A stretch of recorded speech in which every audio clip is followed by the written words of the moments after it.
Please subscribe and don't forget to press the bell icon to get notified whenever we upload a new video. It's just about 10:30, 38 degrees Celsius, and we are just at the beginning of the Mumbai summers. If you haven't guessed already, we are going to be attempting to calculate the time taken for these cabins to cool down. Welcome to the 2018 OVERDRIVE AC Shootout. As the name suggests then, it aims at finding out which car has the best air conditioning system of them all. Last year, we conducted this test with 24 cars from varied segments and body styles. But this year, we are only concentrating on the significant new launches from every segment. In this test, we don't get to the spec of the compressor or how big the engine or the cabin is. Instead, we look for a hot day with temperatures soaring beyond 40 degrees Celsius, let the cabin temperature rise to 50 plus degrees Celsius, and then let the air conditioning do its thing to cool down the cabin without opening the doors or the windows. Pune-based Zen Microsystems are our preferred go-to experts for the tests that involve complex data logging and analysis. We are soaking the car in hot summer for around 20 to 25 minutes. So the cabin temperature reaches around 52 degrees. Then we are switching on our equipments and then we are running the car for around 20-25 minutes and with the full AC on, and we are monitoring the fall of temperatures in all cabin. To log this data, we are using VBox and the thermocouple sensors and thermocouple module. We also noted and rated the blower speed at the vent and the blower sound levels at the center of the cabin. Low blower speeds can often help keep the cabin quiet, but can also affect the overall cooling performance.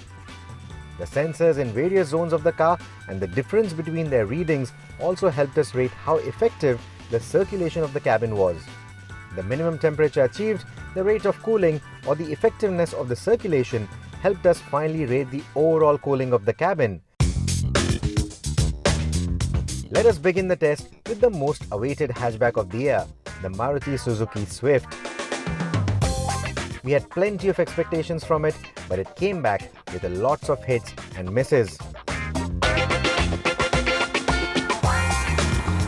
It happened to finish 9th overall, with its minimum cabin temperature denying to fall below 35 degrees Celsius. That result is on par with the readings of the Ignis from last year, but significantly hotter than those of the Baleno. The Swift impressed us with the circulation though, and a very quick rate of cooling despite the all-black cabin. Moving on to the sedans, we begin with the Hyundai Accent. Last year, the Hyundais were the winners. This year, we are yet to find the numbers. So all temperatures are around 51. Okay then, I'm gonna start. What update on the cooling? Yeah, we are at 30-32 30-32. and rear 34-36. Okay. Overall cabin is 31.9. That's pretty good. Yeah. Though the Accent is one of the smallest offerings in the sub-4 meter sedan space, it has one of the roomiest cabins of the lot.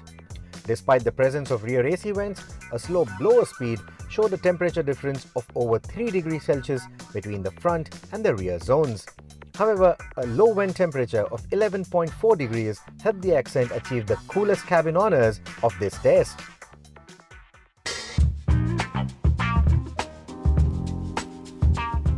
The vent temperature is stabilized to 14.7. Okay. We are at 31. The rear passengers are at 35 and 33. Okay. So the overall cabin temperature is 36. Despite the ventilated seats, one of the coolest vent temperatures and bright upholstery, the Verna's overall cabin temperature refused to dip below 32.5 degrees Celsius. The presence of a sunroof was one of the key factors that kept the cabin warm for too long. The Verna impressed us with excellent circulation though, and the ventilated seats meant that we were quite comfortable despite the relatively high cabin temperature.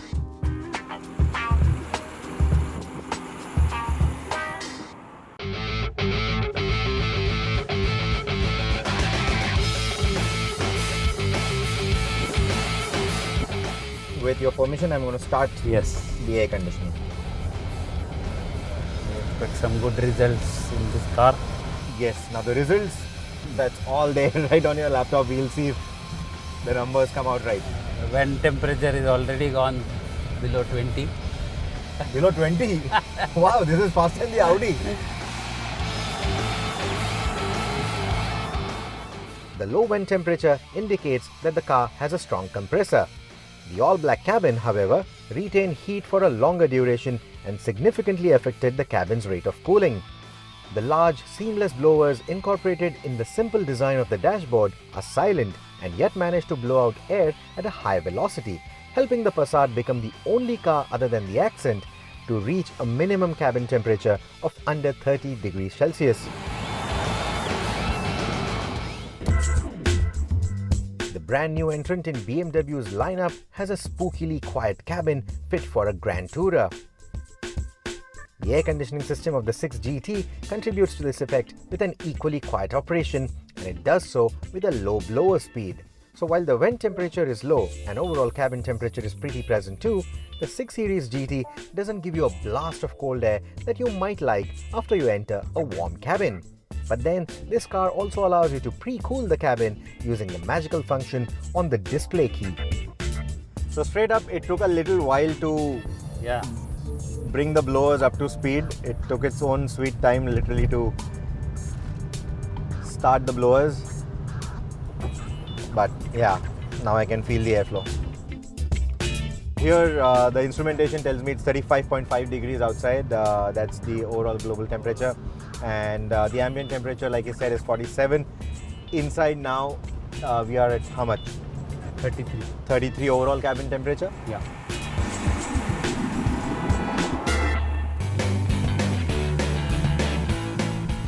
Now we have the latest entry into the compact SUV space, the Tata Nexon.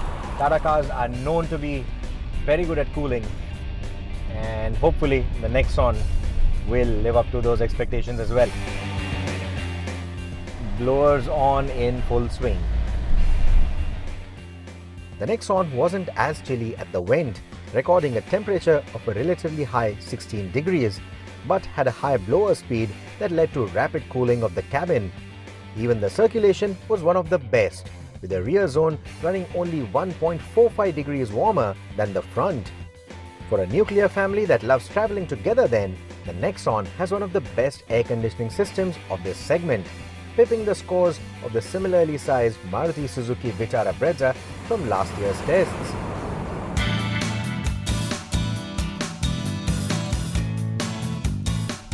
Next up, Renault CAPTUR.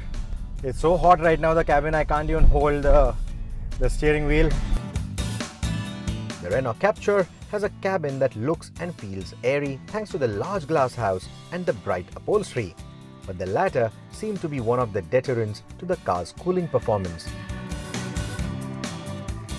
So something I've noticed with this particular car, Ashish, is that every time you accelerate hard, it does cut off the compressor like most other cars, other new cars do. But this particular car takes a little while to turn the compressor back on, because for almost 5 to 10 seconds you can feel that there is no cool air coming out. It also has one of the slowest blower speeds of this test. So while it did not take too long to reach its minimum recorded cabin temperature, the circulation and the overall cooling wasn't up to the mark, and that shows in the final results.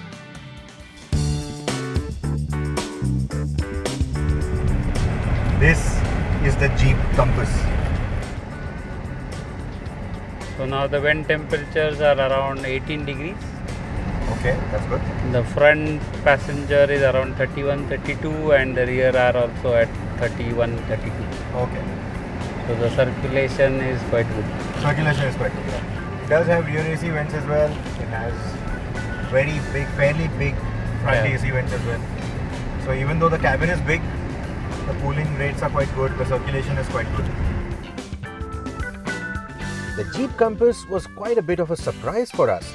Despite having a relatively high vent temperature of 14.7 degrees, a slow blower speed, and mediocre circulation efficiency, the Compass achieved a better cooling performance than most of the SUVs from last year's test by a big margin.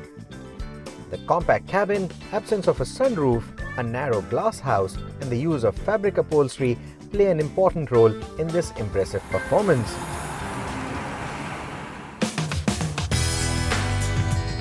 While the Volkswagen Passat was one of the best performers amongst the sedans, the Tiguan didn't quite rise up to the top of the charts within the SUVs. So this is the hottest cabin temperature we are facing is around 54 degrees. 54 degrees, dark cabin, so of course it's very hot. So let's begin the test. Yeah. Max AC. Which was a pity, considering it has one of the best circulation score of the test, fastest rate of cooling, and a higher blower speed without being too noisy.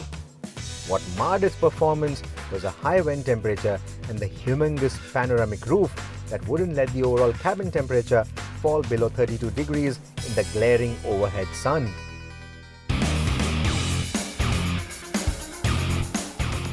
The Audi Q5 is an impressive car in more ways than one, and the air conditioning performance of the car was one of the best that we have witnessed amongst luxury crossovers and SUVs, pipping even the Volvo XC90 that we tested last year. Vent temperature already reached 24. Oh, I think this is one of the quickest. Quickest.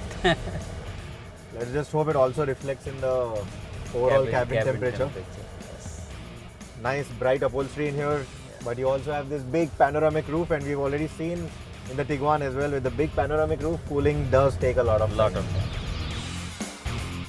The mix of materials did retain heat for longer, affecting the time taken in cooling the cabin. However, simple yet effectively designed lowers and a low vent temperature made the cabin quite a pleasant place to be in. But where does it stack up in the final results? Let's take a look at the final score sheet.